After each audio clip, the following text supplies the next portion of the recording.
নমস্কার বন্ধুরা, আমি শুভদীপ। তোমাদের স্বাগত জানাই আমার ইউটিউব চ্যানেল জ্ঞান মার্গে। এই ভিডিওতে আমরা রায় ও মার্টিন প্রশ্নবিচিত্রা 2025 থেকে গণিত বিষয়ের সপ্তম শ্রেণীর প্রথম পর্যায়ক্রমিক মূল্যায়নের যে মডেল সেটগুলি দেওয়া হয়েছে তার মধ্য থেকে 3 নাম্বার মডেল সেটের সমস্ত প্রশ্নের উত্তরগুলি নিয়ে আলোচনা করব। তাহলে দেখো, একের বলেছে নিচের প্রশ্নগুলির নির্দেশ মতো উত্তর দাও। একের 1 বলেছে 1 বস্তা চালের পরিমাণের 0.75 অংশের দাম 1800 টাকা হলে 0.15 অংশের দাম কত?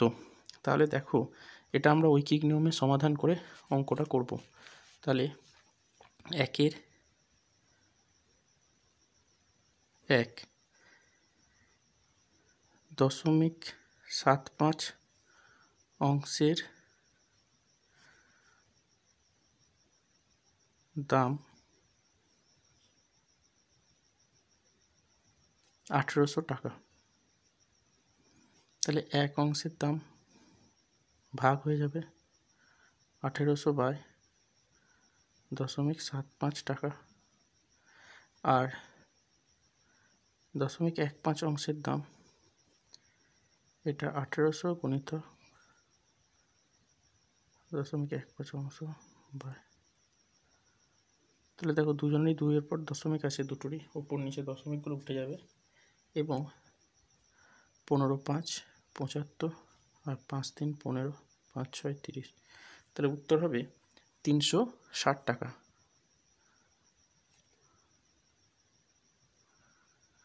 তাহলে 0.15 অংশের দাম হবে 360 টাকা। এরপর দেখো, 2-এরটা বলেছে 55 গ্রাম 5 কিলোগ্রামের শতকরা কত? তাহলে দেখো, 5 কিলোগ্রাম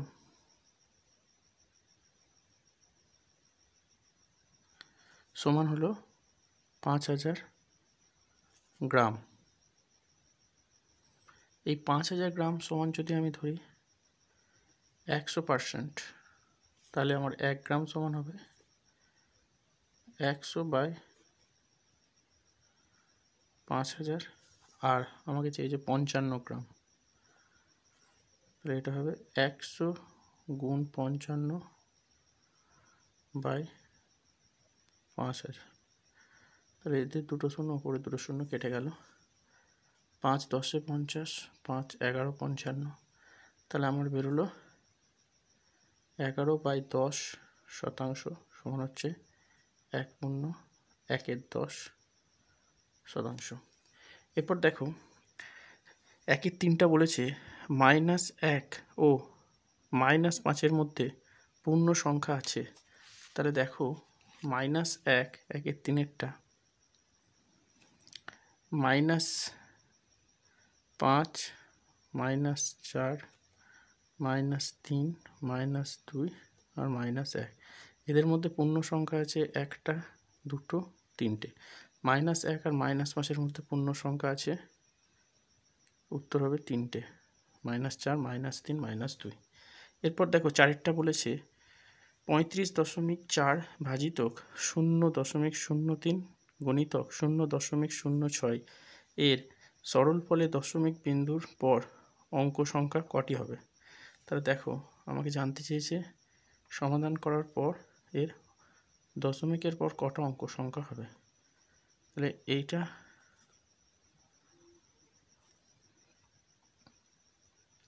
তাহলে প্রথমে আমরা ভাগের কাজটি করব।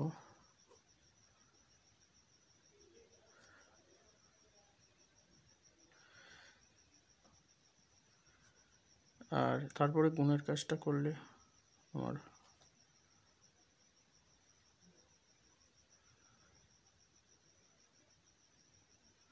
তাহলে এই দেখো, দশমিকের পর উঠে গেল, এরও দুটোর পর দশমিক ছিল, এরও দুটোর পর দশমিকগুলো নষ্ট হলো, 3 2 6 হলো। এবার যদি এটাকে গুণ করি তাহলে হবে 35 2 70, 0.8। তাহলে এখানে দেখো, দশমিকের পর আমার অঙ্ক সংখ্যা কটি হবে? আসলে এটা 4.0 আছে, তাহলে এটা হবে 8.0। তাহলে দশমিকের পর এই শূন্যের অঙ্কটা তোমার শূন্যটা না বসালেও হয়। তাহলে দশমিকের পর অঙ্ক সংখ্যা হবে একটি, অতএব দশমিক 8 আছে, তাই এটা হবে অপশন এ। এরপর দেখো তোমাকে বলেছে 5-এরটা সঠিক উত্তরটি নির্বাচন করে লেখো, কোনটি ঠিক নয়। ডি এর বক্তব্যটা দেখো কেমন বলেছে। দেখো এই 1-5 অঙ্ক ডি এরটা দেখো কি বলেছে। এখানে 3 স্কোয়ার দিয়ে হোল টু দি পাওয়ার 3 দিয়েছে, সমান হচ্ছে 6 কিউব দিয়েছে। এটা হবে না, কারণ হচ্ছে দেখো 3 3-কে 9 হয়, 9-এর কিউব কখনোই 6-এর কিউবের সমান হয় না। কাজেই ডি এর অপশানটাই হচ্ছে ভুল। এই অপশানটাই হচ্ছে, এটা ভুল দিয়েছে। এরপর দেখো 6-এরটা বলেছে যে শূন্যস্থান পূরণ করো। একটি গুরু অনুপাতের ব্যস্ত অনুপাত সর্বদা ড্যাশ অনুপাত হবে। এটা সবসময় ব্যস্ত অনুপাত লঘু অনুপাতই হয়। তাহলে দেখো 1-6 উত্তরটা হবে লঘু অনুপাত।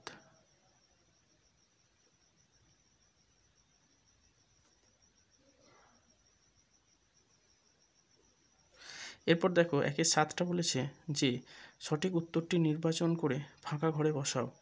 5:7 সমান 25 ড্যাশ, বা এই ঘরটায় কত বসবে। তাহলে এখানে দেখো 1-7টা বলেছে যে 5:7 সমান 25 ড্যাশ। আমি যদি এক্স ধরে নিই তাহলে এটা আমি লিখতে পারি 5/7, আর এখানে আমি লিখতে পারি 25/x। তাহলে আমাকে চতুর্থ পদ বের করতে দিয়েছে। চতুর্থ পদ সমান হবে আমার দ্বিতীয় পদ গুণিতক দ্বিতীয় পদ বাই প্রথম পদ। তাহলে 5×5 = 25। তাহলে আমার ওই শূন্য স্থানের জায়গায় মান বেরোবে 35, 5×7 = 35। তাহলে এখানে হবে অপশান এটা সঠিক উত্তর।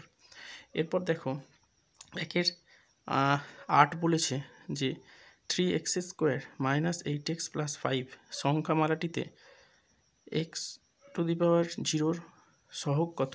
তাহলে এখানে দেখো এই সংখ্যাটা দিয়েছে 1-8 অঙ্কটা 3x² - 8x + 5। তাহলে এখানে দেখো এখানে x এর পাওয়ার আছে 1, এখানে x এর পাওয়ার আছে 2, এখানে কিছু নাই, মানে এখানে x⁴ আছে। তাহলে x⁴ মানে হচ্ছে 1, 5 1 5 মানে 5। তাহলে এখানে x⁴ সহগ হলো 5, সহগ 5। এরপর দেখো 1-9টা বলেছে সমকোণী সমদ্বিবাহু ত্রিভুজের কোণগুলির অনুপাত। তাহলে দেখো একটা সমকোণী সমদ্বিবাহু ত্রিভুজের কোণগুলির অনুপাত হয় যথাক্রমে তোমার 45 ডিগ্রি হবে, একটা হবে 90 ডিগ্রি, আর একটা হবে 45 ডিগ্রি। তাহলে এইগুলোকে যদি সরল অনুপাতে অর্থাৎ সবাইকে যদি 45 দিয়ে ভাগ করি তাহলে এটা পাবো 1, এটা পাবো 2, আর এটা পাবো 1। তাহলে আমার এখানে অপশান আছে সি এরটা 1:2:1।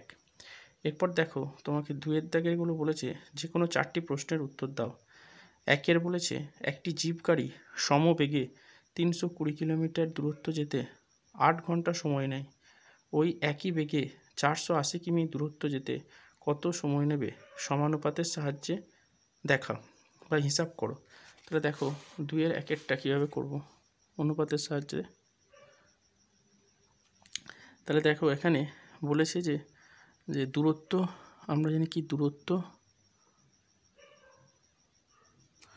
বৃদ্ধি পায় সময় বাড়ার সঙ্গে সঙ্গে। তাহলে এখানে দূরত্ব ও সময় সরল অনুপাতে রয়েছে বা সরল অনুপাতে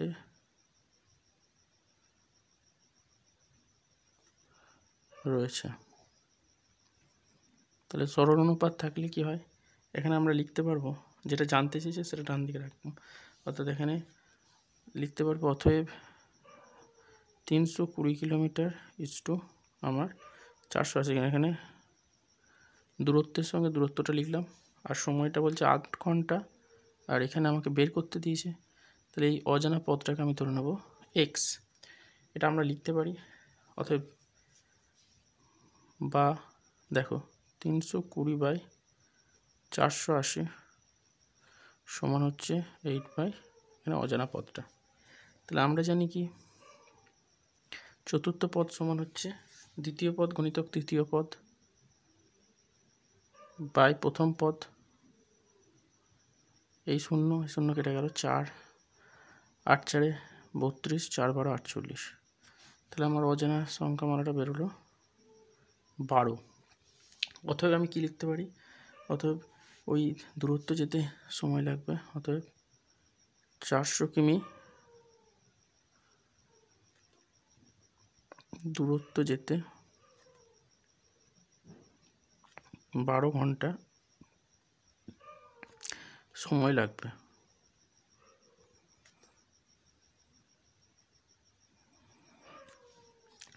এরপর দেখো তোমাকে 2 এর 2টা বলেছে 9000 টাকা 3জন বন্ধুর মধ্যে এমনভাবে ভাগ করে দেওয়া হলো যে প্রথম বন্ধু যা পায় দ্বিতীয় বন্ধু তার দ্বিগুণ পায় এবং তৃতীয় বন্ধু প্রথম দুই বন্ধুর প্রাপ্য টাকার মোট টাকার অর্ধেক পায়। তাহলে দ্বিতীয় বন্ধুর প্রাপ্য টাকা কত? তাহলে দেখো এই অঙ্কটা আমরা এক্স ধরে করব, যে ধরি প্রথম বন্ধু পায় সমান এক্স টাকা। তাহলে বলেছে দ্বিতীয় বন্ধু তার দ্বিগুণ পায়, অতএব দ্বিতীয় বন্ধু পাবে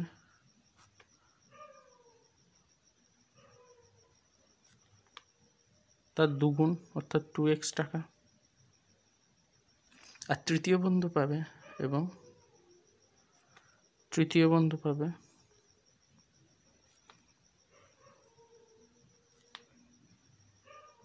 দেখো প্রথম বন্ধুর প্রাপ্য টাকা আর দ্বিতীয় বন্ধুর প্রাপ্য টাকার সমষ্টির অর্ধেক। তাই বলেছে দেখো তৃতীয় বন্ধু প্রথম দুই বন্ধুর প্রাপ্য মোট টাকার অর্ধেক পায়। তাহলে এটা হবে x + 2x মিলে হচ্ছে 3x/2 এত টাকা। এবার এই তিনজনের মোট টাকাটা সমষ্টি হচ্ছে কত, বলছে 9000 টাকা। অতএব শর্তানুসারে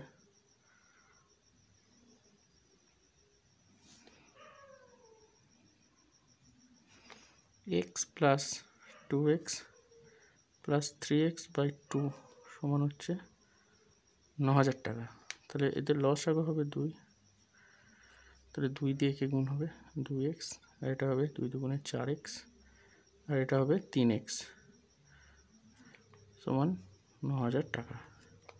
তাহলে উপরে আমার বেরোবে 2 আর 4 6 আর 3 9, 9x/2 সমান হচ্ছে 9000 টাকা। অতএব x সমান আমার বেরোবে 9000, দেখো 2টা এই 9000-এর সাথে গুণ হবে আর 9টা তলায় যাবে, 9 দিয়ে কাটাকাটি হলে 1000 হবে। তাহলে x সমান হবে 2000।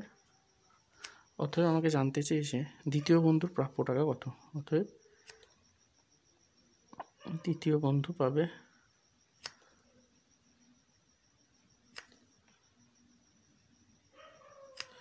2 গুণিতক x, এই যে এই টাকাটা সমান হবে আমার 4000 টাকা। তা দ্বিতীয় বন্ধু পাবে 4000 টাকা। এরপর দেখো আমাকে 2 এর 3-এরটা করতে দিয়েছে, যে একটি বাঁশের দৈর্ঘ্যের 1/3 অংশ লাল রং, 1/5 অংশ সবুজ রং এবং বাকি 14 মিটারে হলুদ রং দিয়েছ। বাঁশটি কত মিটার লম্বা? তাহলে এখানে যদি আমি ধরি যে বাঁশটি আমার 2 এর দাগের 3-এর অঙ্কটা ধরি, বাঁশটি 1 অংশ লম্বা,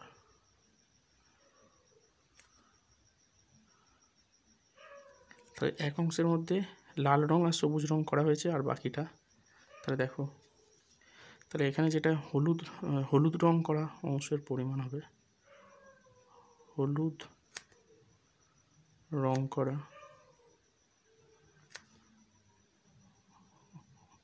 অংশ সমান হবে, দেখো মোট বাঁশ 1 অংশ, তার থেকে আমি 1/3 অংশ আর যোগ 1/5 অংশ বাদ দিয়ে দেবো।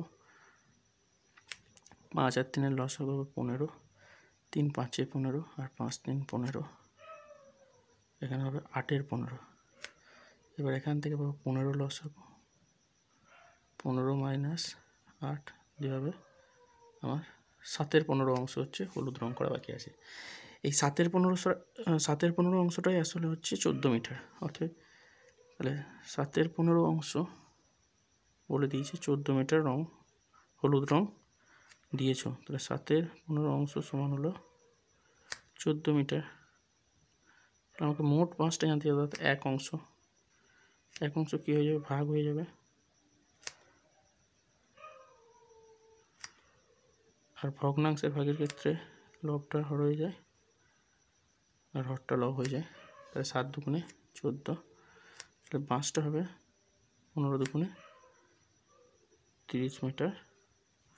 অতএব আমাকে যেটা জানতে চেয়েছে যে বাঁশটি কত মিটার লম্বা। অতএব বাঁশটি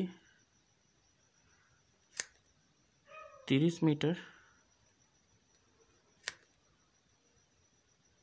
লম্বা। এরপর দেখো 2-এর 4টা বলেছে একটি বন্যাত্রাণ শিবিরের 4000 জনের 190 দিনের খাবার মজুদ আছে। 30 দিন পর 800 জন অন্যত্র চলে গেলেন। যারা রয়ে গেলেন অবশিষ্ট খাদ্যে তাদের কতদিন চলবে। তাহলে দেখো এখানে আমরা কীভাবে সমাধানটা করব। এটা হচ্ছে আমার 2-এর 4। তাহলে দেখো গণিতের ভাষায়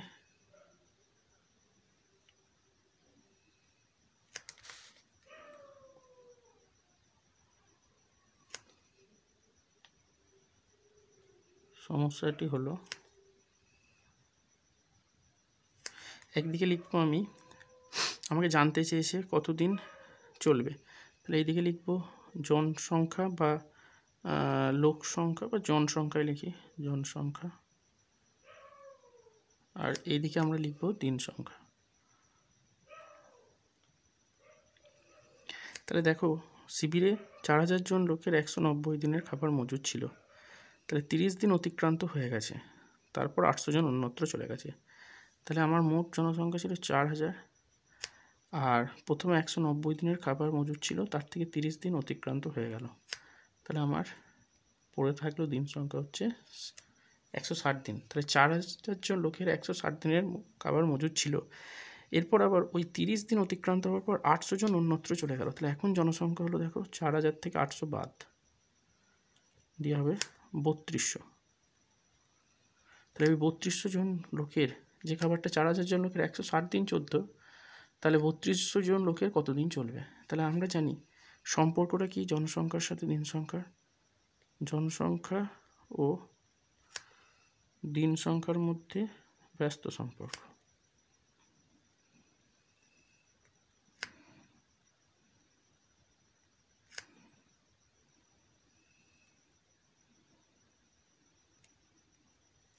অথবা আমরা লিখতে পারি ব্যস্ত সম্পর্ক হলে দেখো এখানে দ্বিতীয় পদটা প্রথম পদে নিয়ে যাব, 3200/4000 সমান 160 আমাকে চতুর্থ পদটা জানতে দিয়েছে। অতএব চতুর্থ পদ সমান আমি কি জানি, অতএব নির্ণেয় দিন সংখ্যা। তাহলে আমার চতুর্থ পদ সমান আমরা জানি দ্বিতীয় পদ গুণিতক তৃতীয় পদ বাই প্রথম পদ। তাহলে এই দুটো শূন্য কেটে গেল। এখানে 16 10 160, 16 দুগুণে 32, 2 20 40। তাহলে এখানে দেখো 20 10 200। তাহলে এখানে আমি লিখতে পারি অতএব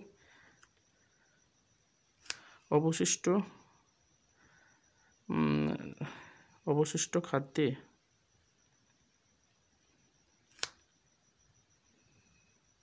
তাদের 200 দিন চলবে।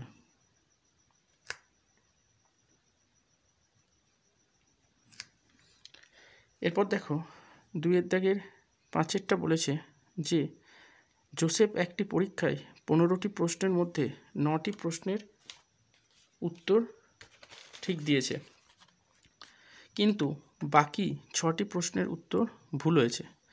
প্রতিটি ঠিক উত্তরের জন্য 5 নম্বর পেয়ে সে মোট 33 নম্বর পেয়েছে। প্রতিটি ভুল উত্তরের জন্য কত নাম্বার দেওয়া হয়েছে হিসাব করি। তাহলে এখানে দেখো 2-এর 5-এরটা বলেছে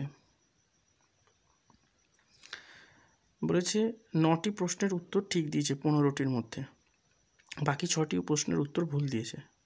তাহলে দেখো প্রত্যেকটা ঠিক উত্তরের জন্য 5 নাম্বার করে পেয়েছে। তাহলে 9টি ঠিক উত্তরের জন্য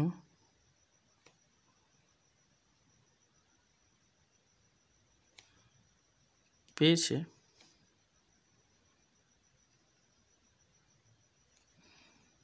9 5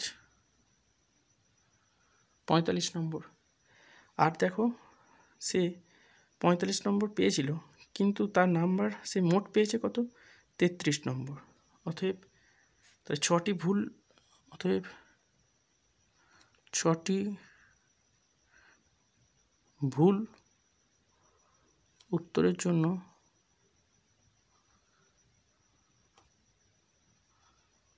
নম্বর কেটেছে। তাহলে 45 ও পাওয়ার কথা, কিন্তু পেয়েছে 33। তাহলে 45 থেকে 33 বাদ দিলে কত হয়?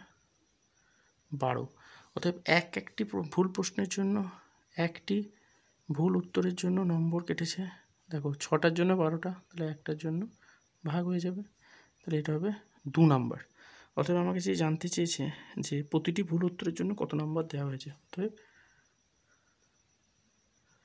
প্রতিটি ভুল উত্তরের জন্য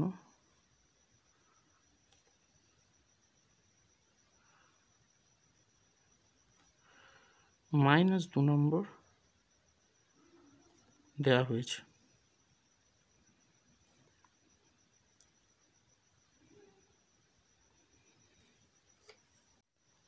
এরপর 3-এর দাগের বলেছে নিচের প্রশ্নগুলির উত্তর দাও। প্রথমে দেখো একটি সরল দিয়েছে 3-এর 1-এর।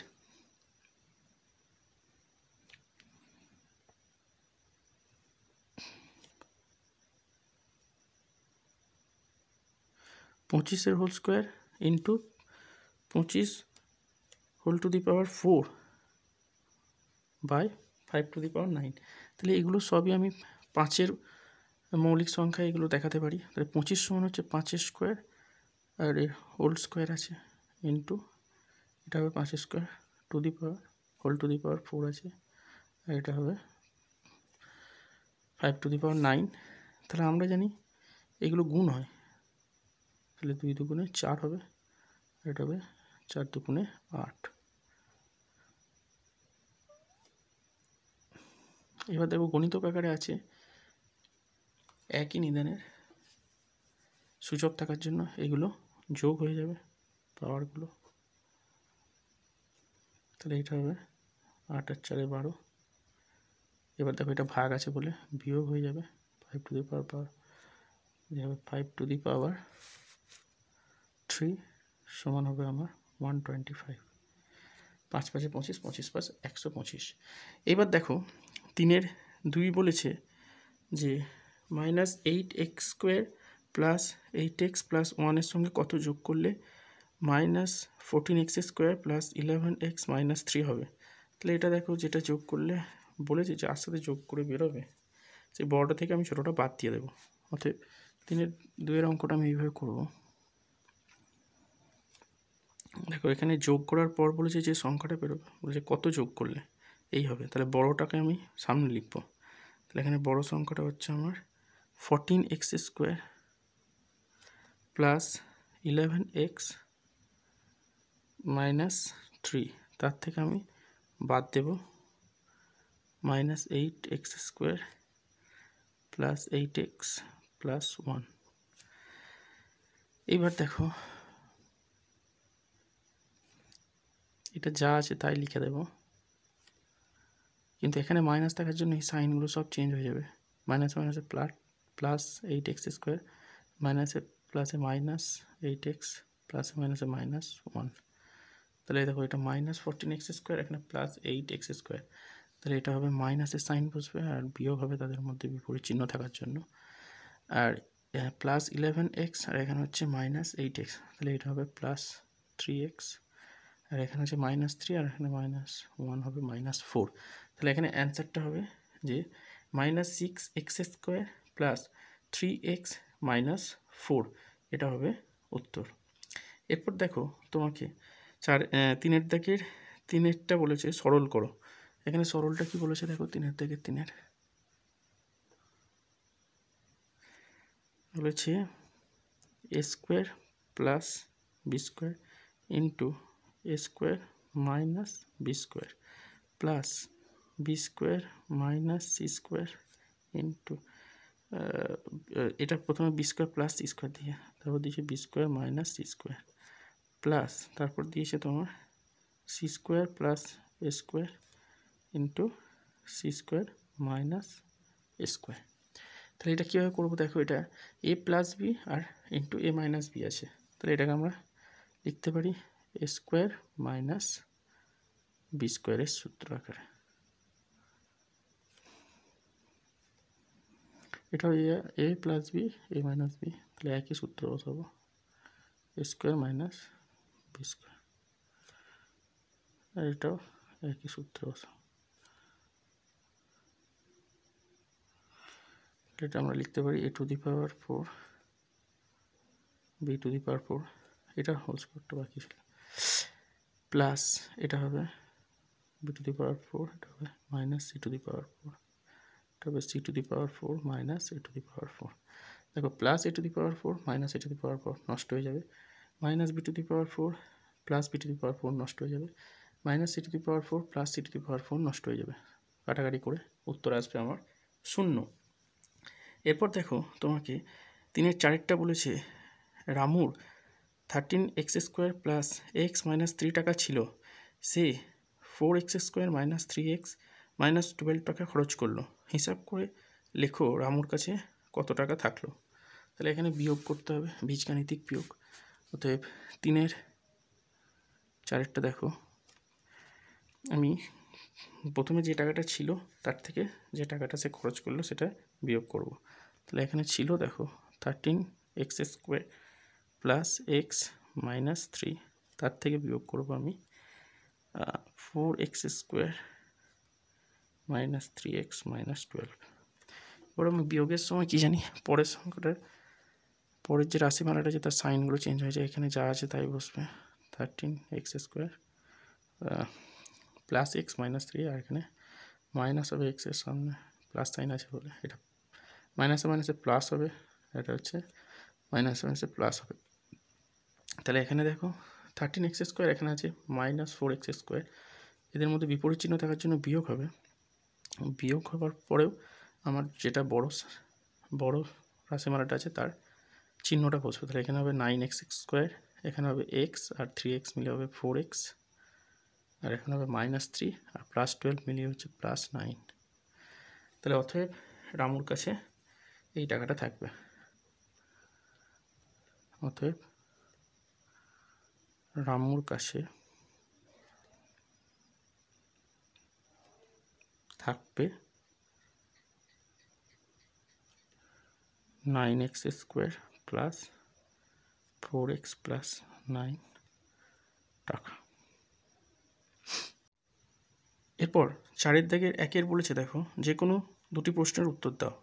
এক বলেছে স্কেল পেন্সিল ও কম্পাসের সাহায্যে 45 ডিগ্রি ও 22.5 ডিগ্রি কোণ আঁকো এবং কোণ দুটির নাম দাও। তো দেখো কীভাবে আঁকবো, আমি যে কোনো মাপের একটা সরলরেখাংশ নিলাম,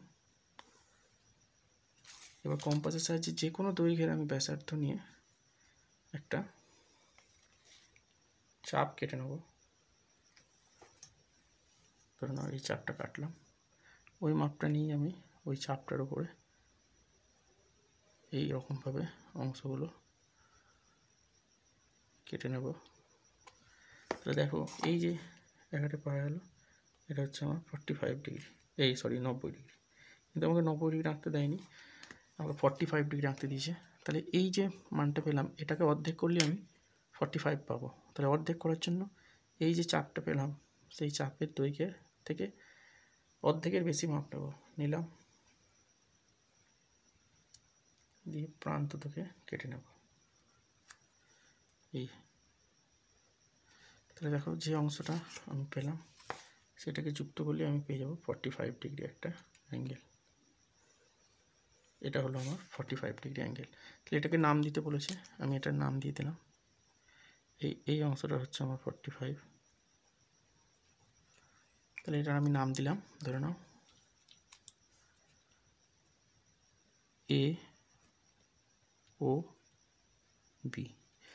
এবার এটাকে আমি আবার 45-এর হাফ করলে হয় 22.5 ডিগ্রি। তাহলে 22.5 ডিগ্রি করার জন্য আবার একই নিয়ম, এই যে এখানে চাপটা পেলাম তার অর্ধেকের বেশি মাপ নিলাম, অর্ধেকের বেশি মাপ নিয়ে এখানে একটা চাপ কেটে নিলাম, আর এখান থেকে একটা চাপ কেটে নিলাম, দিয়ে যুক্ত করলেই আমি কি পাবো,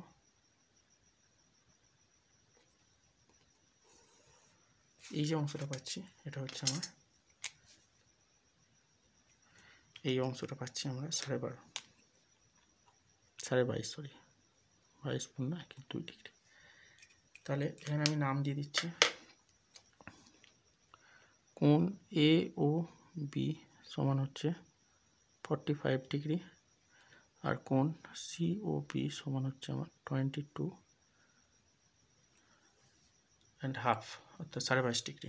এরপর দেখো 4-2 বলেছে স্কেল ও পেন্সিল কম্পাসের সাহায্যে একটি 60 ডিগ্রি কোণ এঁকে তাকে সমদ্বিখণ্ডিত করো এবং সমদ্বিখণ্ডক করার পর উৎপন্ন কোণ দুটির নাম ও পরিমাপ লেখো।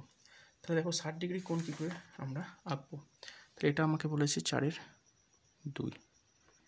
তাহলে 60 ডিগ্রি কোণ আঁকার জন্য আমাকে প্রথমেই স্কেল এর সাহায্যে আমি যে কোনো মানের একটা রেখাংশ কেটে নেব, যে কোনো মানের। এরপর আমি কম্পাসের যে কোনো মানের আমি মাপ নিয়ে চাপ কেটে নেব,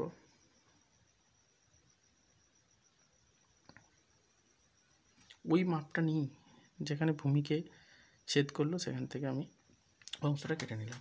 তাহলে যেখানে ছেদ বিন্দু হলো সেই ছেদ বিন্দুটাকে বাড়িয়ে দিলেই এই কোণটা হয়ে যাবে আমার 60 ডিগ্রি কোণ। এবার এই কোণটাকে অর্ধেক করতে হবে, তাহলে অর্ধেক করার নিয়ম আগে বললাম যে এখানে যে চাপের অংশটা পেলাম সেখান থেকে অর্ধেকের বেশি মাপ নেব, একটা অর্ধেকের বেশি মাপ, দেখো অর্ধেকের বেশি হয়েছে, আবার ওই বিপরীত।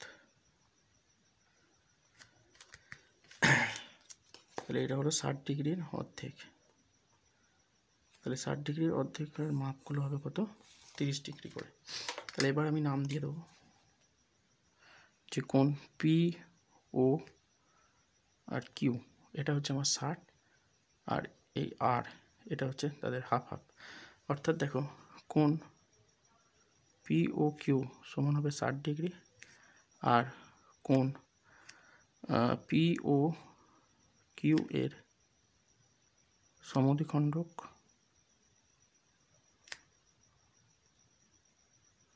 ও আর কোণ, তাহলে এই কোণটা পি ও আর মানে এই কোণটা আর এই কোণটা যে সমান কোণ আর ও কিউ সমান হবে 60 ডিগ্রির অর্ধেক করলে হয় 30 পাওয়া যায়, তাহলে প্রত্যেকটা কোণের মান হবে 30 করে। এরপর শেষের অঙ্কটা বলেছে 4-3 স্কেল ও পেন্সিল কম্পাসের সাহায্যে 75 ডিগ্রি কোণ অঙ্কন করে দেখাও। তাহলে দেখো 4-3 বলেছে 75 ডিগ্রি কোণ অঙ্কন করতে, তাহলে কীভাবে করব দেখো, প্রথমে যে কোনো দৈর্ঘ্যের একটা রেখাংশ কেটে নেব, দিয়ে এরপর আমরা এই যে কোনো মানের দৈর্ঘ্যের নিচে চাপ কাটবো,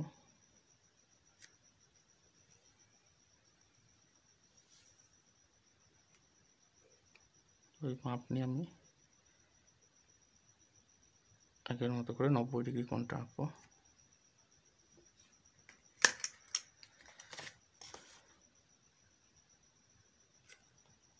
এটা হলো আমার 90 ডিগ্রি, এবং 90 ডিগ্রিটা দেখো এখানে দেখো 60 ডিগ্রি আর এখানে আছে দেখো 90 ডিগ্রি, এদের মাঝে যদি এটা হাফ করি তাহলে আমি কি পাবো, 75 ডিগ্রি পাবো। তাহলে এখানে দেখো এখানে যে কোণটা পেয়েছি এটা 60 ডিগ্রি, এদের উপর হাফ করি, হাফ করতে গেলে আমাকে কী করতে হবে, এই যে চাপের অংশটা আছে তার থেকে একটু অর্ধেকের বেশি মাপ নিয়ে আমি এই অংশটা পেলাম ধরে নাও, আর এখানে বসালাম, এই দেখো এই অংশটাই ছেদ করছে, তাহলে এই ছেদ বিন্দুটাকে আমি প্রসারিত করে দেবো যোগ করে।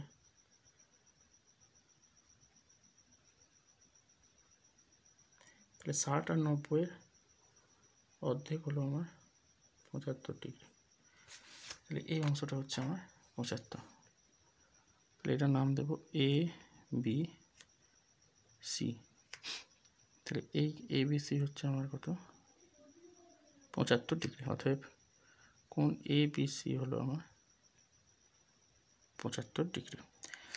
এই ভিডিওটা দেখে উপকৃত হলে অবশ্যই একটা লাইক করবে, কমেন্ট করবে এবং বন্ধুদের সাথে ভিডিওটা শেয়ার করবে।